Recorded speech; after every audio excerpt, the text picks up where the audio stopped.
So I know a big part of this is simply getting it recorded for faculty who cannot be here. So in the interest of time, because we only have an hour, I'm going to go ahead and get started. I think I have the ability to share screen. It's great to see everybody. I know we're going to be reduced here in a second down to the share screen, but it's good to see everybody, and wish we were on campus doing this. Right. So let me start from the beginning. You see in the Aw, slideshow? yeah. Yeah, so this is, I have, as I'm a biologist, this is the Pacific tree frog in all its glory. I want to start by saying and acknowledging that this open faculty forum really came from several faculty who expressed a desire to have in the moment conversations with, initially with me was the request. And when I reached out to Dr. Crawford to share that and to get her thoughts, she said, well, it makes sense that if the conversation is going to be more than about instruction, that the E-team should be there. So I want to thank Dr. Crawford, and I'll turn the mic over to you in a second, but I want to thank you for recognizing that this is bigger than just instruction, that faculty's questions go beyond instruction. And so having the E-team here, as many of us as possible to answer questions is big. So thank you. And I'll hand the mic over to you, Dr. Crawford, for any welcome you want to give. Well, great. Thanks everyone for coming. And this is something that I've been used to doing at other institutions, but we do it twice a year. And we would meet with the faculty association, and the executive team would basically sit in and answer any questions. And let's see how this goes and see how effective it is, but it makes sense. I mean, there's just so much going on. We're in a legislative session. We have, budget. We have all these things happening. And so to have I want to say a dialogue, but that insinuates two people, and there are more than two people here. But, it just makes sense to have this conversation. And I just want you to know that we can answer, we will absolutely answer. If we don't know, we're going to say we don't know. And then I will be sharing some new developments literally in the last hour about some of the topics that I know that are important to y'all. So I'm going to pass it back to Pete. I think he has some parameters, and then we can get started. Yep. And I also wanted to voice that as I'm still adjusting to, I can't believe I'm saying this after a year, but as I'm still adjusting to remote and what are the best ways to interact, this is a part of a larger strategy. So I'm doing more frequent open office hours and scheduling those at different times. Dr. Crawford is having the E-team do forums in which the different units are presenting, and then the opportunity for feedback there. We will schedule another open faculty forum. If there are other ways that you feel would be effective for communication, please send me an email and let me know. I'm really open to a lot, and I miss walking around the halls. Right. Ditto. Yeah. I do want to pause for a land acknowledgement, and I also want to point out that I know that these acknowledgements are evolving, and I really appreciate the development of what I've seen as a land and labor acknowledgement. Unfortunately, I didn't have that language when I was putting together the PowerPoint. I have it on my to-do list to grab it. So I'm going to go with the land acknowledgement, but I did want to recognize the labor side of this as well. So on behalf of North Seattle College, we acknowledge that we occupy the traditional ancestral lands of the Coast Salish peoples, specifically the Duwamish tribe, a people that are still here, continuing to honor and bring to light their ancient heritage. Without them, we would not have access to this gathering, dialogue, and learning space, and we ask that we take this opportunity to thank the original caretakers of this land who are still here. And I've really appreciated with the leadership of the EDI office, this idea of going beyond a land acknowledgement. And I mentioned the labor acknowledgement earlier, but this is one example of how we can go beyond acknowledging and really put to action. So This PowerPoint will go out to everybody. You'll have a link to Real Rent Duwamish along with this description from the website. And I'd encourage you to at least check out that movement of Real Rent Duwamish. I also wanted to start with gratitude and acknowledgments. And we'll talk about the light at the end of the tunnel question mark throughout. But we are constantly reminded from students, from faculty directly, and just from conversations that we are having outside of the college, that these are really I'll say it this way, in my lifetime, unprecedented times, with the amount of things that have come together to really create, in many ways, a chaotic environment, a stressful environment, but also an environment in which we are still moving forward. And so tremendous thank yous to the faculty for the adapting that you are doing, and an acknowledgement as well that this is not easy. When I think about how my work personally has changed, I know it's difficult, but I also know that I am not having to reshape and rebuild a curriculum for this mode of delivery and work with students through this new mode and these new conditions, not only under the stress that they're under, but also under this, them trying to figure out this as well. So again, a huge thank you, and I cannot say that enough. The light at the end of the tunnel, we'll talk about a little bit later with some of the news that Dr. Crawford's going to share, but suffice it to say that we are getting glimpses of good news, that there may be, it's still faint, but there's a light at the end of the tunnel.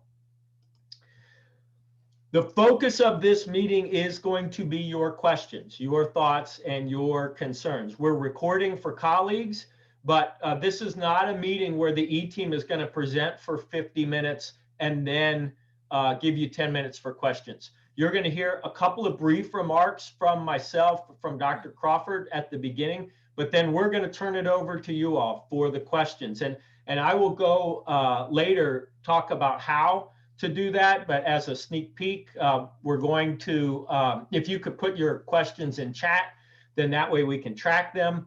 But I can't emphasize enough that this is a meeting driven by you all and the questions and comments you have.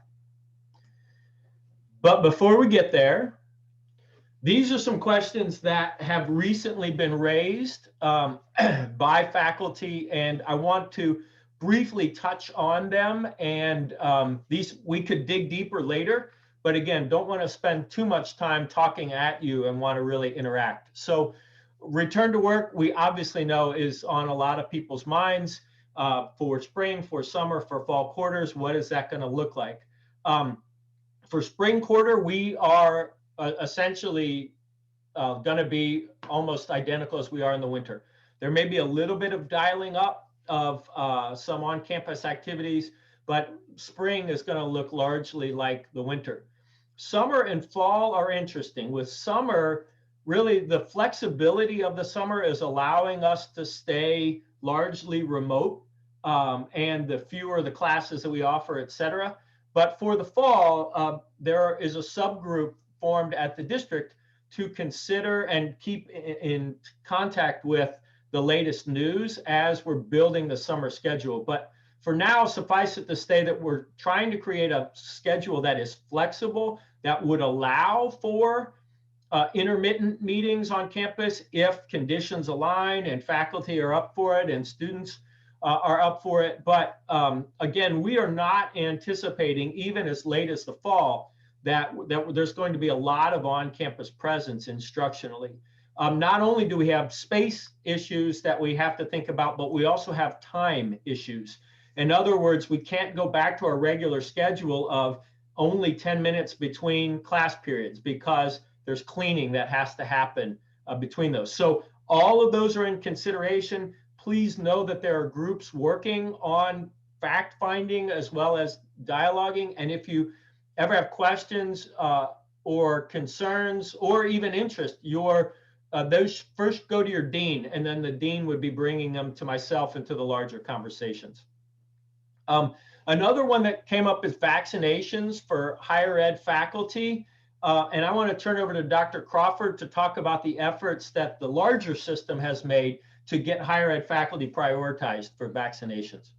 Yeah, thanks, Pete. You know, as early as this morning, we heard that they're still not budging on including higher ed faculty in the teacher vaccination category. However, Jan Yoshiwawa, correct me, Pete, because I struggle with that and I shouldn't. Struggle with her last name, has made it clear that SBCTC has constantly put it out there on the table, and they got a wince when they said, well, how about those who have to be face-to-face because of curriculum? But there was still no confirmation. So just know that we pound away at it every week. We have legislative update calls every week, and we ask the same questions, and they're not budging, but know that we are pressing for that. Yeah, thank you for that. And I know that Jan and the presidents, not only are they sharing that message to the legislatures, but they are letting the VPs know and are open to input or suggestions. So, you know, we have tried the angle, as Dr. Crawford said, of those that are mandatory on campus, things like, for us, watch tech and medical assisting, phlebotomy, and we'll continue. We will, as a system, continue to try to get you all at the same level as the K-12 educators. Budget planning, not to at this point to dig deep into the budget planning. It may come up with questions later, but I wanted to give you a sense of timing. And Terrence, check me on the dates. But at this point, what we have heard is, in terms of the timeline, we will, as a college, will start preliminary budget plannings on March 1st. We got to survive CTC link. And then we will have a preliminary budget due to the district in mid-April.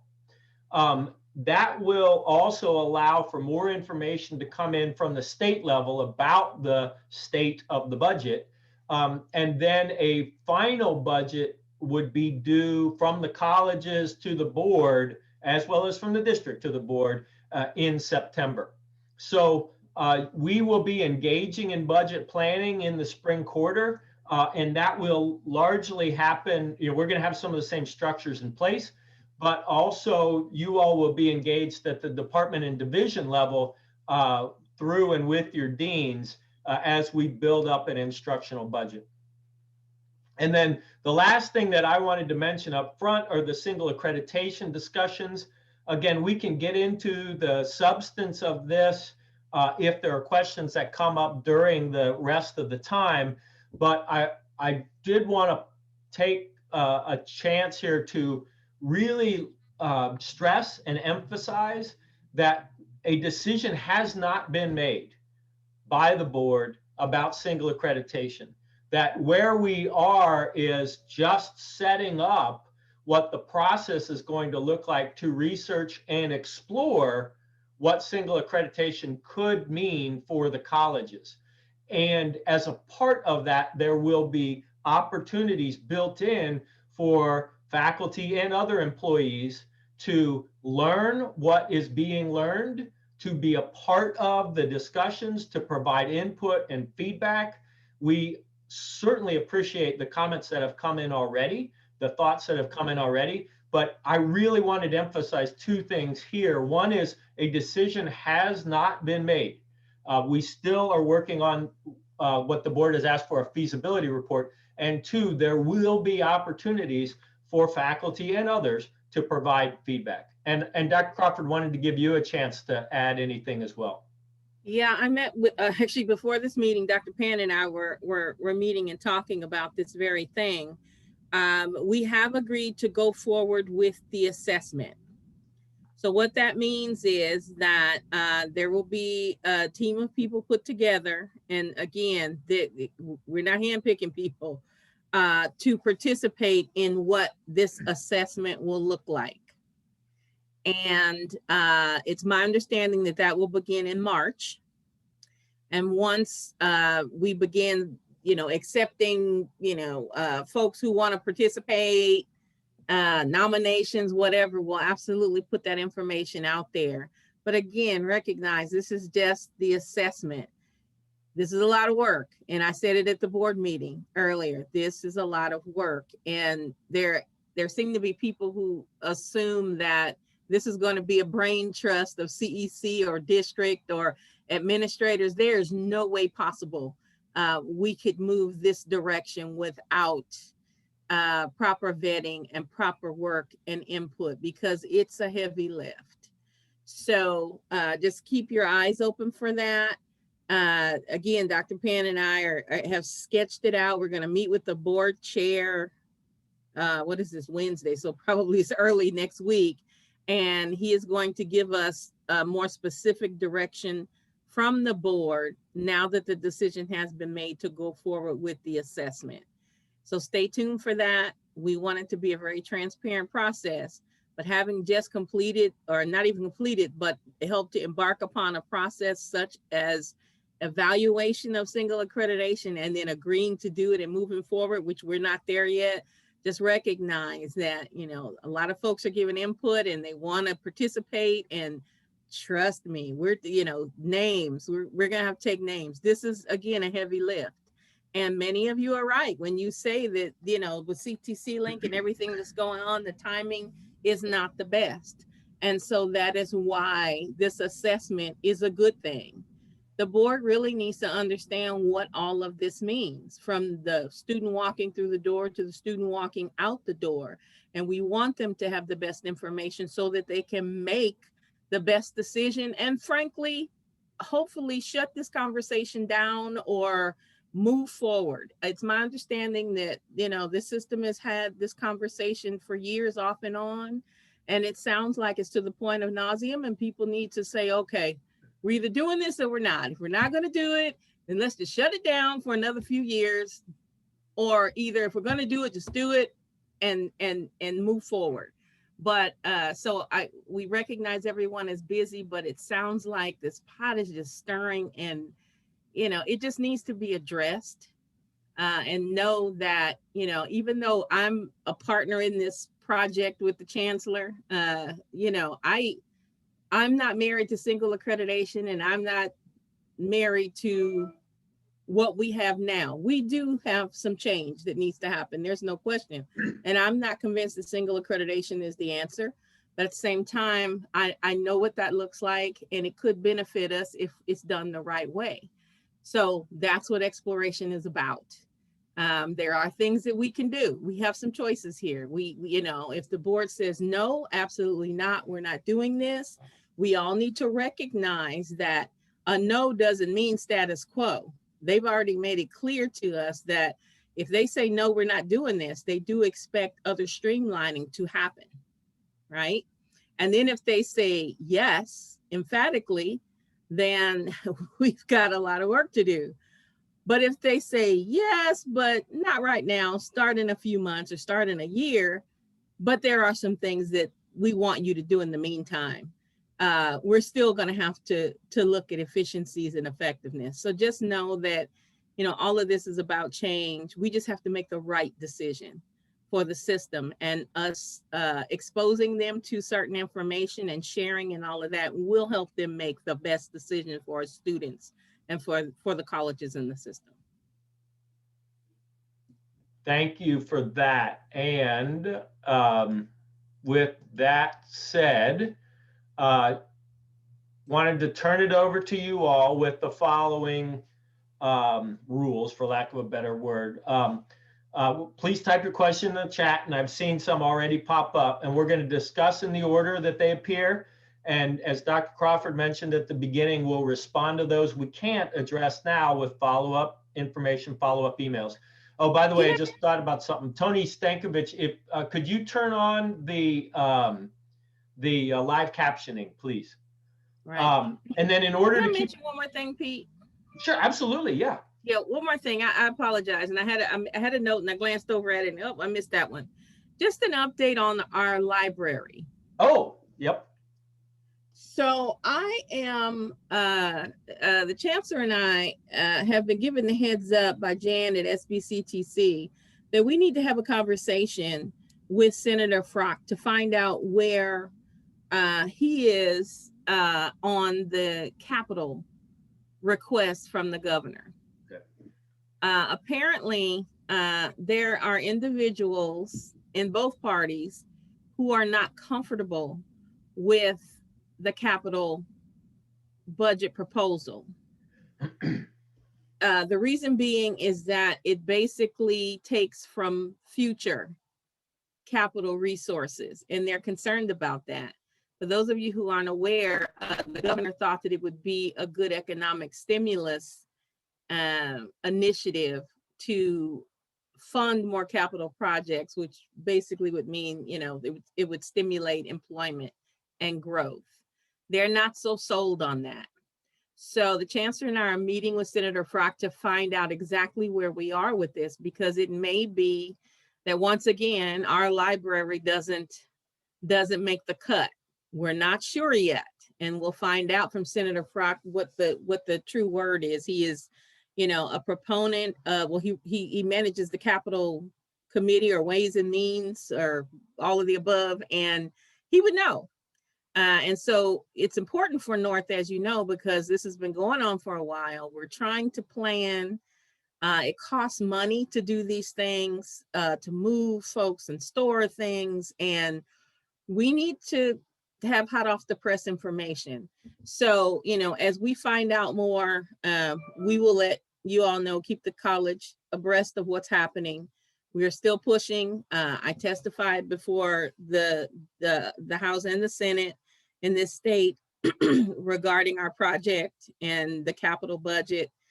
I'm not going to say fingers crossed, but, you know, this might be a time for citizens to support the governor's capital budget request so that our project can finally be funded.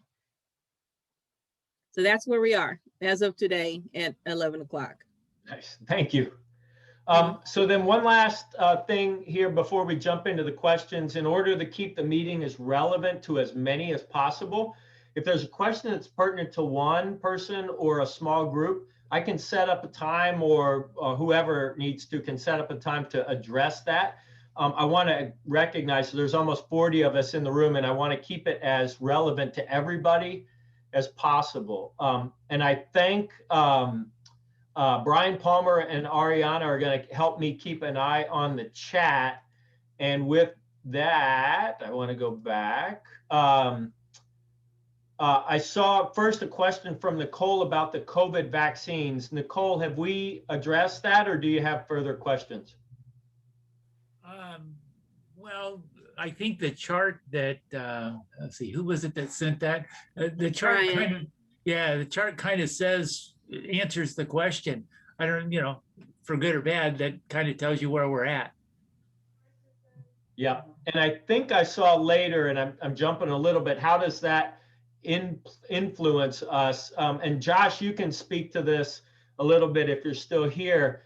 Certainly vaccinations and the amount of vaccinations factor into us dialing back, or I'm sorry, dialing up the on-campus presence. But we, and Josh, check me on this, we are not going to be mandating vaccinations in order to be on campus. Is that correct, Josh? At this time, I have not heard that conversation within our realm, and I'm not aware of any college that has not come up at the HR commission. I haven't heard anybody bring that up. Okay. It did come up at WACTC in the president's group, and you know, we were advised by general counsel that even though it may seem legal, it is a very slippery slope. There were some colleges in the state who remain nameless who were seriously considering it. Wow. But again, we were advised that that is a very slippery slope, and to steer clear of it. And so then the next question, I'm sorry, Nicole, does that address the question? Yeah, I think so. Thank you. And we may come back to it with other questions, but I see from Jim Jewell, what will we be able to focus on academically, and what are we likely to lose? Where's the space for innovation? I have been clear, optimistic, and hopeful, and I hope this has come through, that the approach cannot simply be cut and be stagnant. Whether it's modality or curriculum and content, we have an opportunity, and we should be taking this opportunity to continue to evolve as an institution. And where there's demand, where there's interest, where there's a need, we can grow in that area. But I've also been clear that growth in one area is not going to come with a brand new pot of money. And there are some cases where there's grants, but where if we grow in one area, we're likely going to have to trim in another area. So Jim, I certainly welcome innovation. I am excited about things like the social justice and intersectionalities work that's happening, the climate justice work that's happening. Early childhood is expanding, and frankly and bluntly, really becoming the only game in town, with some of the other colleges closing their early childhood programs. So this is a real opportunity for us to shape and grow what we want North to look like for the future. Again, with that said, with the budget situation that we are in, there will be some trimming. But I also wanted to add, and Terrence, feel free to jump in if you'd like. We have also had conversations at the E-team about the reality that if the mandate is to continue to cut as individual colleges, and this is not just about North, this is any individual college, that at some point we will have to back up and look at this as a bigger system. And those conversations are happening, but there's an urgency to those conversations if the budget cuts get deeper.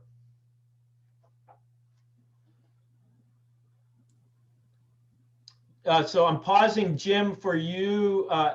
Are there is there follow-up to that question? Or? I don't think so. I mean, I'm glad to hear that our leadership is open to ideas of innovation as well. I mean, I'm pulling together a group to see if we can expand our experiential learning with more internships on campus. And I would hate to think that a budget makes us get too safe and not, have those opportunities for growth. So that you are embracing those opportunities, that I think bodes well. Yeah, nice. Shireen, I see a comment question from you about the district budget website, and then I saw from DeAndre a response to get that information to the district. Shireen, did that answer your question, and or do you have other follow-up? I have a question, Shireen. What you were saying that you want more actual budget information, and there are some numbers out there. Did you mean the actual, like an Excel spreadsheet, or what were you thinking there? Yeah, this is it's not a question that's new. It's one I've been asking for a long time, and it's basically. I am not a budget expert, but I am familiar with what a standard budget looks like, whether you're talking assets and liabilities or whether you're looking at operating versus capital. I have never, in the 14 whatever years I've worked for the colleges, actually seen an institutional budget. Like, this is how much we have come. And I understand there are complications about why that might be difficult to see, but it's difficult to really understand what a budget situation is when the only way I've ever seen budget information from the colleges is in the form of a PowerPoint with numbers, rather than a more complex and complete picture of this is how we spend our money. This is what we have, and this is how we spend it. I would imagine somewhere something like that must exist. And so I'm just curious about why it is that it's so difficult for that to get into our hands. So Terrence, can you answer that and maybe help with that? I will try. I think, Shireen, first and foremost, the reason it's so difficult is because the financial system we use was not designed to produce financial information.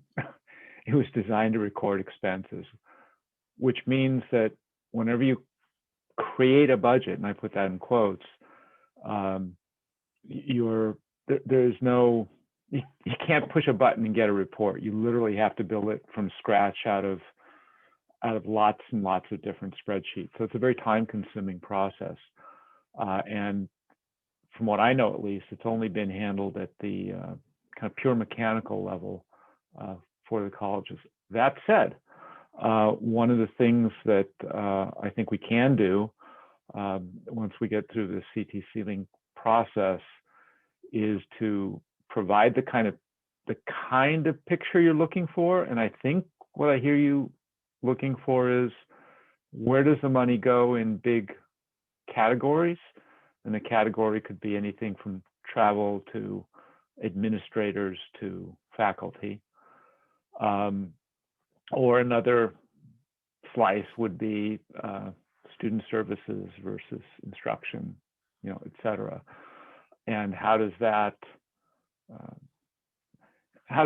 change, or does that change based on enrollment?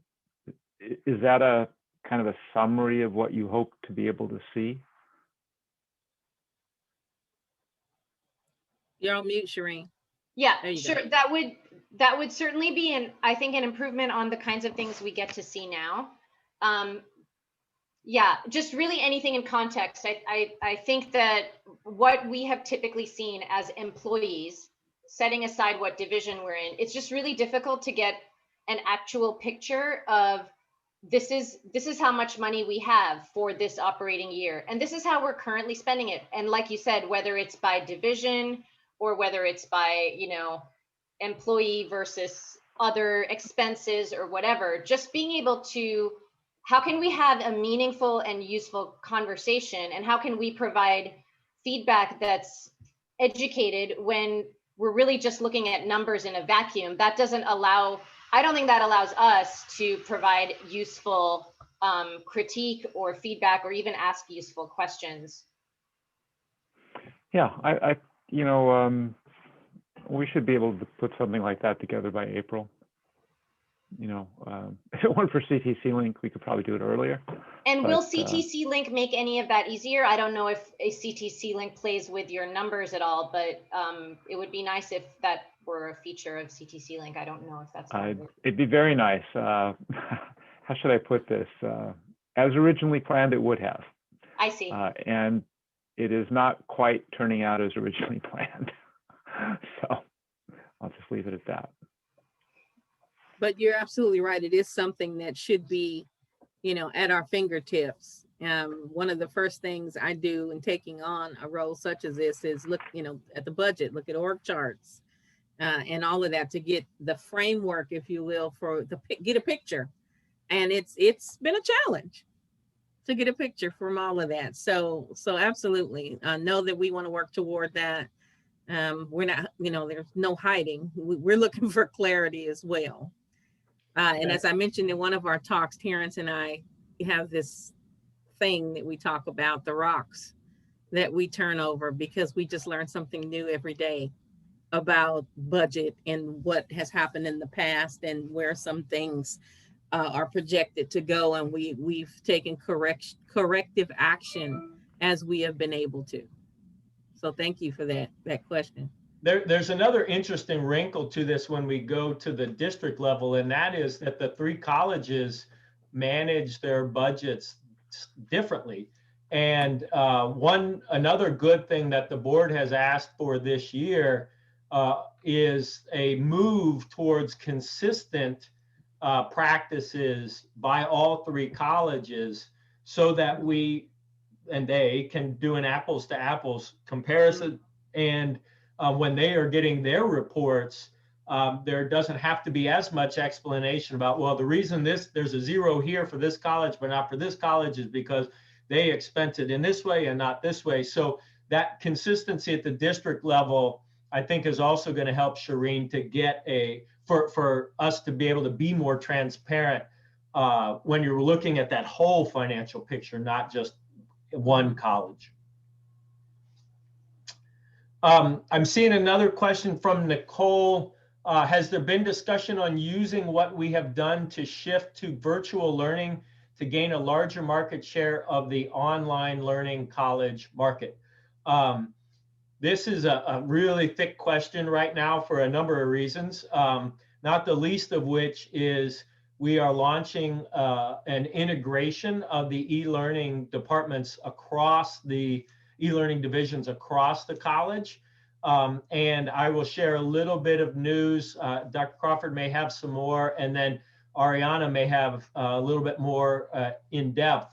But as of March 1st, there will be an interim e-learning director in place for the district.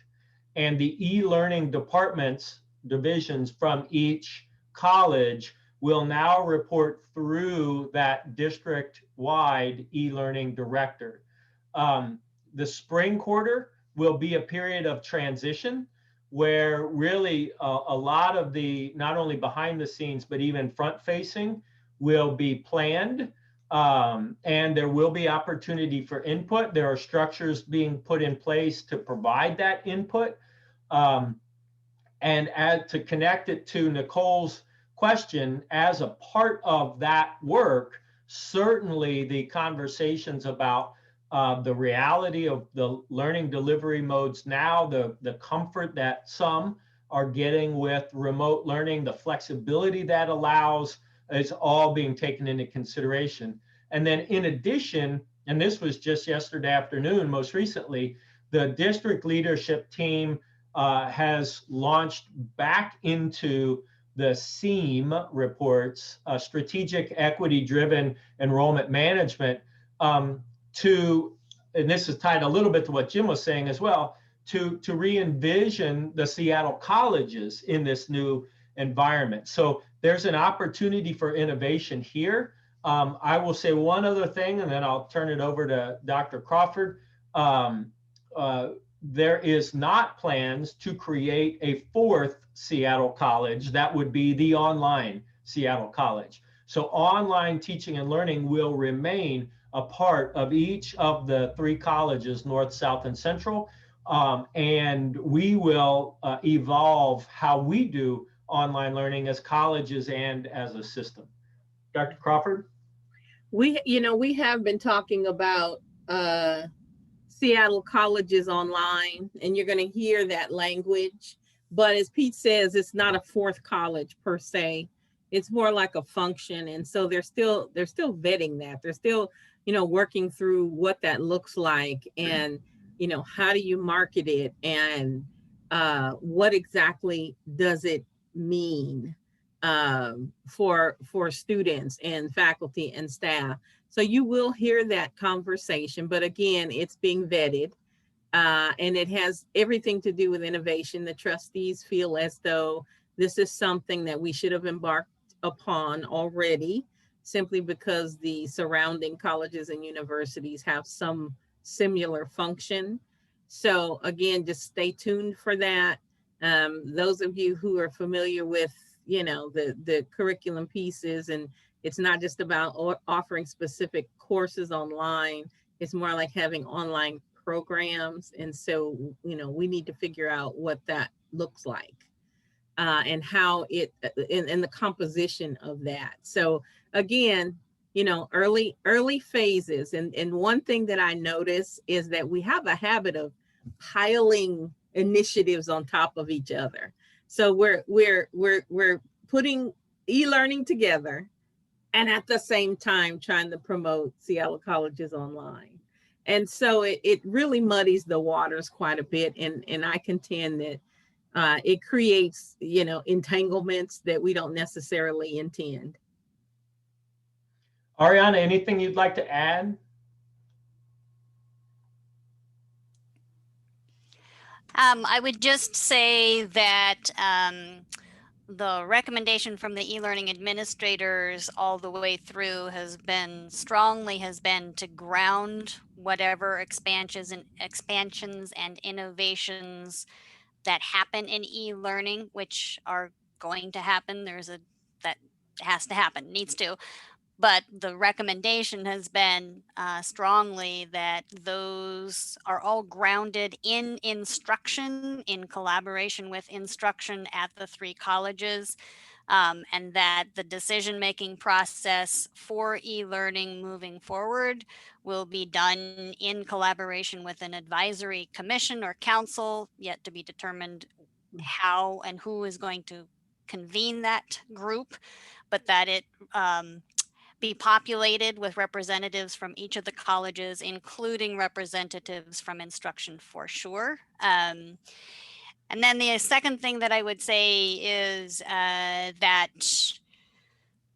the intention is that there not be a lapse in service and support to faculty as you're doing your courses during this transition time.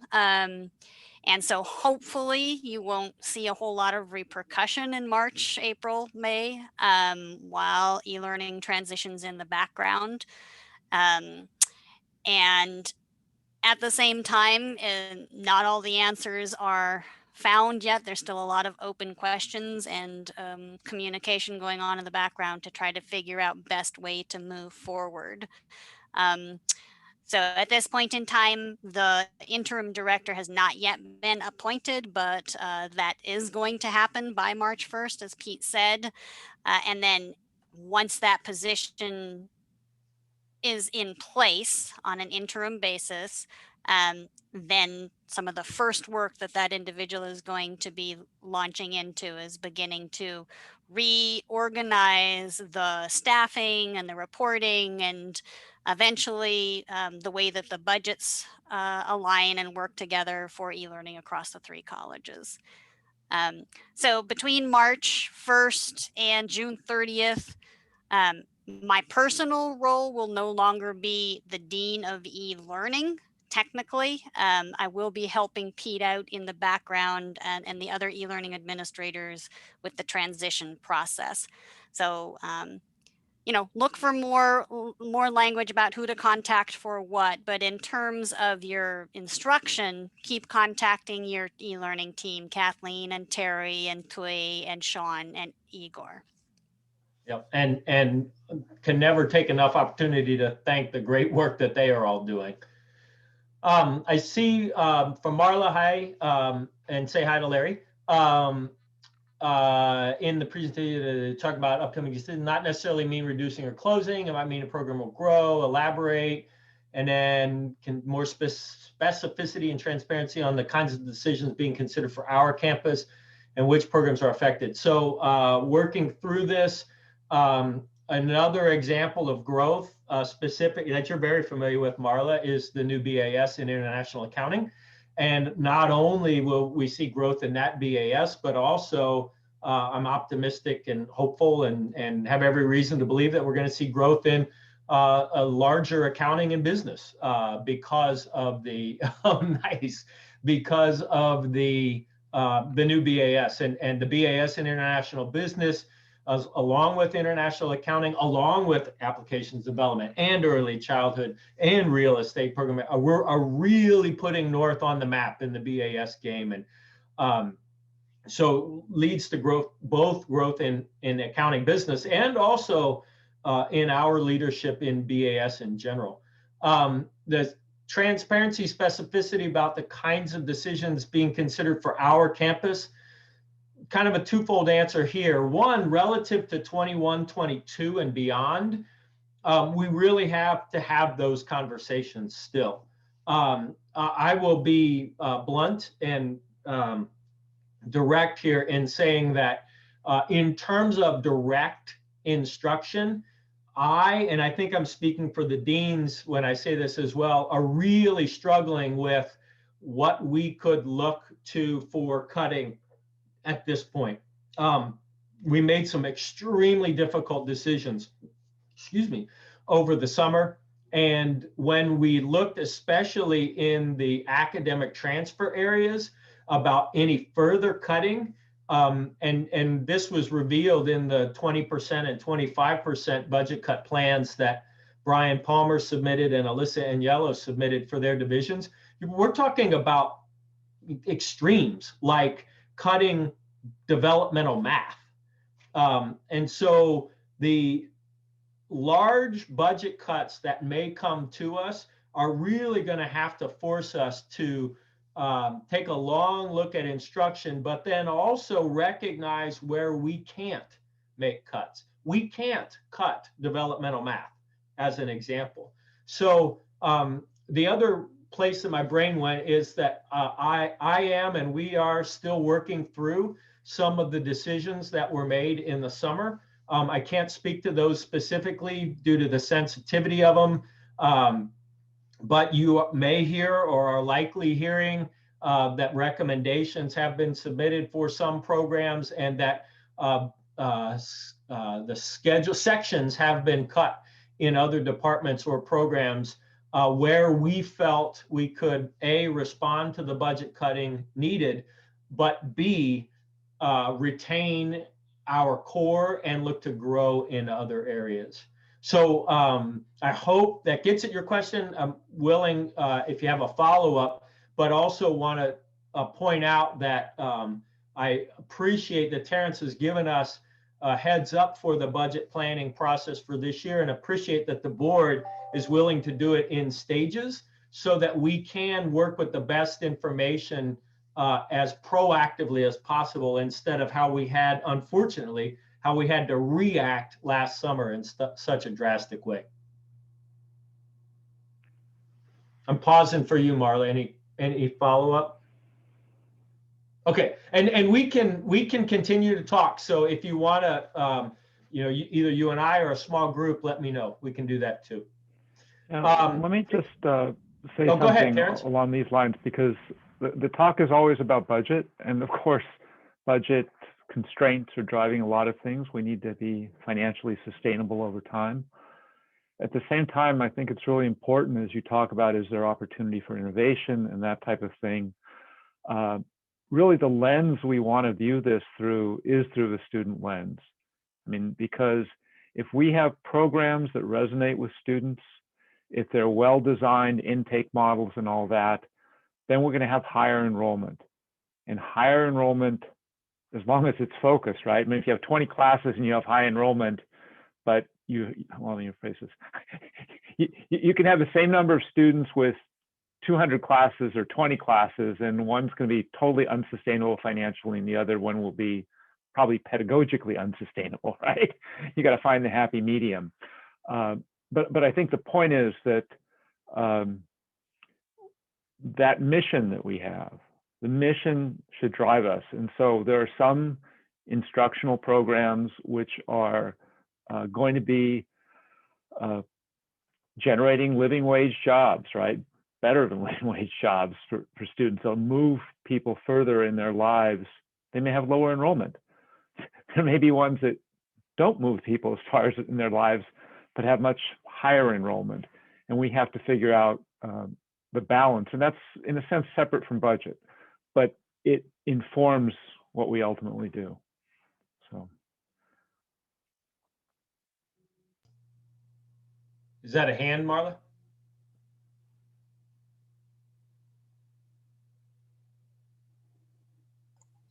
Okay. Hi, thank you for taking my question and answering it, and also for Terrence. Earl asked a very good question that I'd like to highlight as well, which goes right along with that. And then my other question has to do with, I know that some programs are being consolidated among, one center for all three campuses. And I was wondering if you could speak to what is the thinking, if there's any of that that's going to affect our campus. But I do want you to specifically look at Earl's question, especially Terrence. There's also a number of questions ahead of Earl's, just to. Yep. Okay. But it relates. Yep. So Marla, to the follow-up and touching a little bit on Earl's question, we talked about in the forum that I held in the summer quarter, faculty forum that I held in the summer quarter, I discussed the approach, the thinking that we were taking in that unfortunately reduced time in the summer when we had budget deadlines. And as a part of that, I shared that the VPIs, myself, Bradley Lane at Central, and Sayumi Irie at South, along with Kurt Buttleman at the district and Malcolm Grothy at the district, agreed to look at programs that were duplicative across the colleges, and where we could, or where it was effective, if not effective, where it was viable, to consolidate those programs. And I want to be careful here, because there's a reflexive response to think that consolidate means centralize with a big C and that everything's going to Seattle Central. I want to provide some examples that show that that's not the case.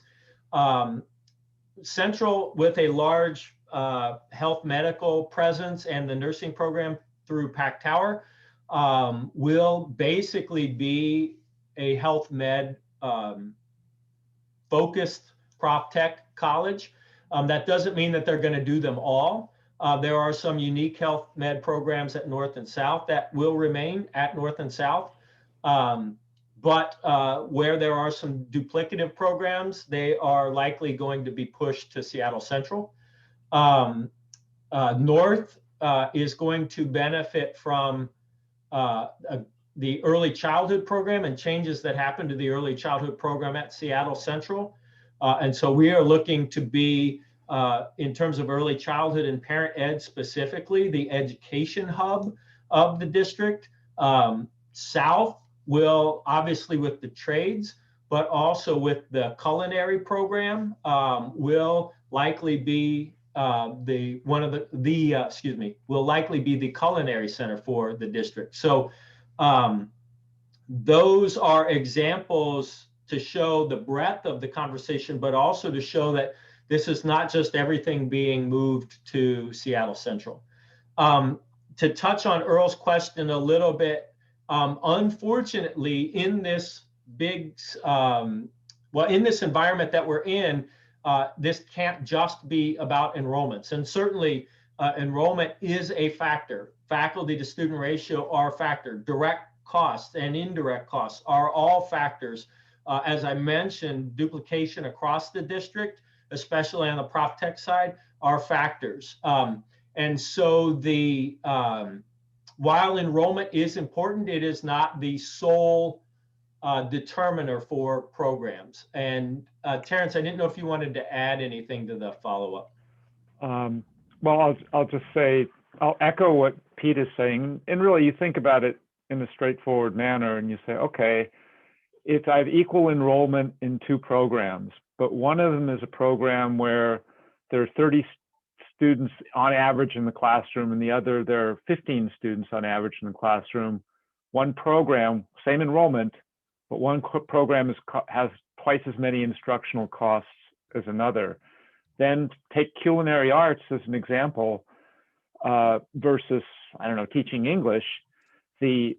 All the equipment and all the other costs that are out, are just enormously higher in culinary arts than in English.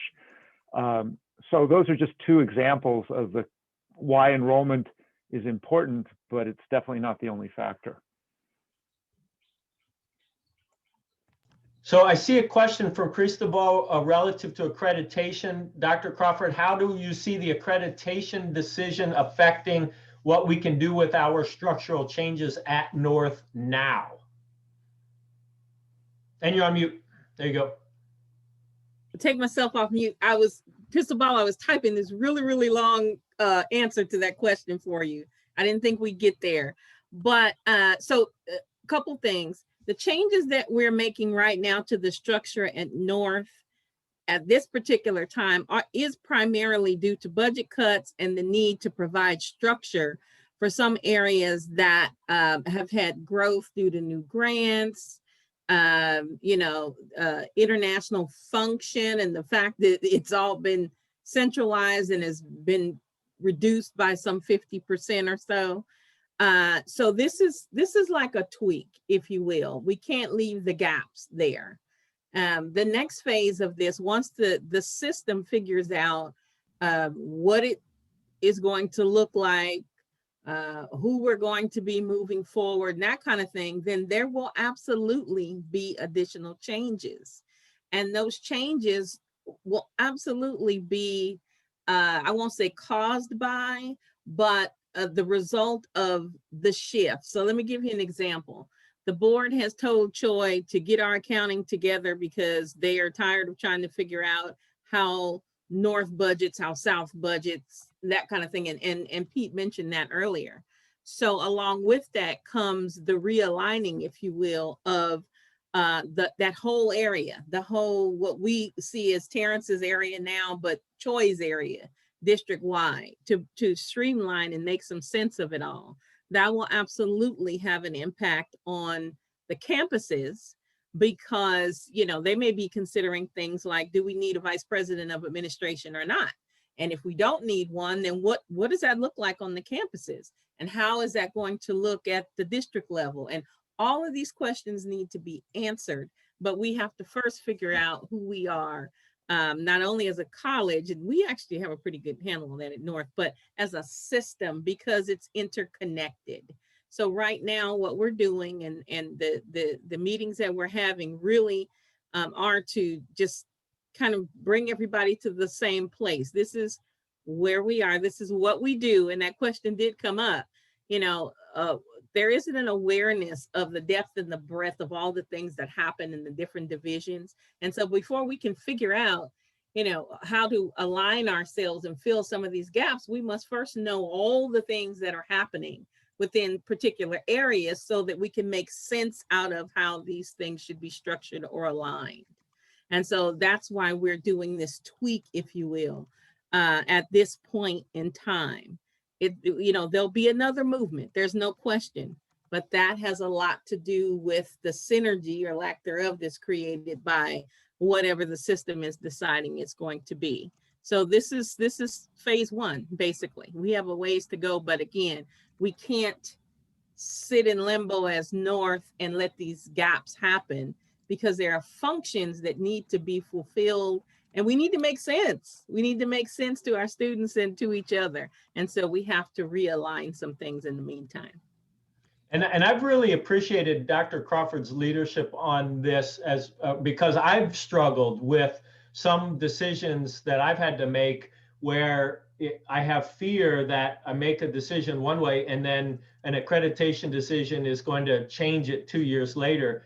And again, appreciate the fact that I'm being encouraged and frankly kind of liberated to get rid of that fear, because we have change we have to do now as a college, as North, and we may make some missteps, especially if depending upon how accreditation decision or other things go, but we can't not change at this point.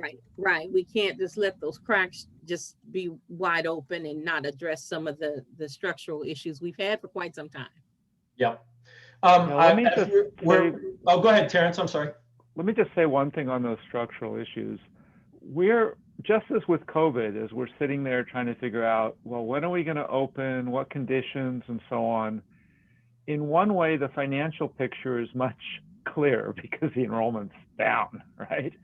Right. But in another way, it's just like COVID because of COVID. So one of the posts in the chat here was about the state budget and, hey, maybe they don't have a deficit, right? Well, two things on that. The first thing is that group that put that out is exactly the same group that this fall said, you need to cut now. It's irresponsible not to cut and to wait and see instead. So it's sort of interesting, isn't it? But the other thing is the COVID relief funding, that money that was approved in December, that's $3 million to North and through December of this year. And if Joe Biden's, when I say Joe Biden, if the latest the relief package that's in Congress right now passes, that's $350 billion to the states. That will more than backfill the state revenue drop. So if those things happen for this year, things aren't going to be so bad, frankly. But our structural issues will remain. And what it gives us is time to be thoughtful and planful and make better decisions, as opposed to finding ourselves in the fire drill we were in this fall, which I thought was very unfortunate. So we'll leave it at that. Thank you, Terrence, for that. And I want to be respectful of time. It's 1:59. I know that meetings are stacked and classes. What I will do is capture the questions that are in the chat and work on answers, as well as work with others to get answers and then get those out to people. There's a lot of good ones there. I wish we had time. And a quick note with a smile on my face. As the E-team, we didn't know how this was going to go. So we were talking yesterday morning about how we may be the only ones in the room. And I love the fact that we're not. I love the fact that the number of faculty outnumber the number of E-team folks. So thank you for your interest. Thank you for your questions. Thank you for, as this slide says, everything that you do. I will set up a faculty forum for the spring. We will give it a little bit more time. I'm also setting up more and more office hours, so feel free to come to those. And then, as always, I know you can contact myself, Dr. Crawford, Terrence, Tony Castro, DeAndre Fisher, Josh Ernst on E-team with your questions. Thank you. I got one more slide I have to show. It's a little bit gross, but these are frog eggs of the Pacific tree frog. And this is the tadpole. And we're about to start hearing the adults calling, and this activity is going to be going on in the wetlands. So you'll see a big email from me, my annual email coming up. Thank you again.